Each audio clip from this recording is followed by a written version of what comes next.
Lawmakers impede next UK leaders' path to a no-deal Brexit. London with Britain set to get a new pro-Brexit leader within days. Lawmakers on Thursday erected a roadblock in the path of any attempt by the incoming Prime Minister to take the country out of the European Union without a divorce deal. The move came as the UK's official economic watchdog said a no-deal Brexit would trigger a recession, with the pound plummeting in value and the economy shrinking by 2% in a year. The Office for Budget Responsibility made its assessment as chances of a disruptive exit from the 28-nation bloc appear to be rising. Britain is due to leave the EU on October 31st. But Parliament has repeatedly rejected the divorce deal struck between Prime Minister Theresa May and the bloc. Both men vying to take over from her as Britain's Prime Minister, Boris Johnson and Jeremy Hunt, say they will leave without an agreement if the EU won't renegotiate. Most lawmakers, however, oppose a no-deal Brexit, and want to try to stop it happening. Johnson, who is the strong favourite to win the Conservative leadership race next week, has not ruled out suspending Parliament if it tries to block its plan to leave the EU at Halloween. That got harder on Thursday, after the House of Commons approved a measure that effectively stops the government from sending lawmakers home in the weeks before the planned October 31st departure.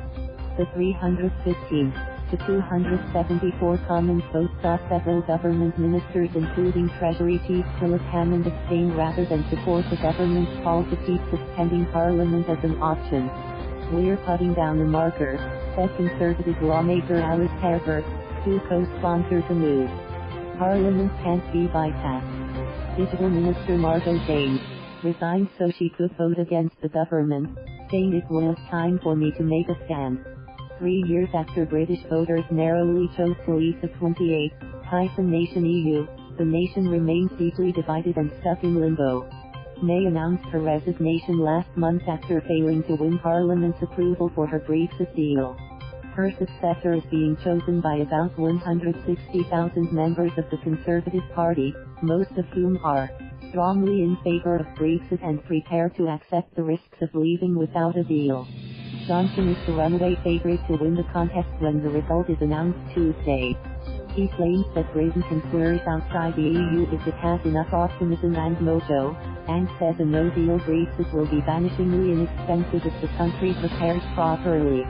But most economists predict the economic shock would be severe, as tariffs and border checks were imposed overnight on trade between Britain and the EU. The Office for Budget Responsibility, which provides the UK government with independent economic forecasts, said a no-deal Brexit would see heightened uncertainty and declining confidence deter investment, while higher trade barriers with the EU weigh on exports. It predicted GDP would fall by 2% by the end of 2020 in a no-deal scenario, and following would be around £30 billion, a year higher from 2020 to 21 than its forecast in March.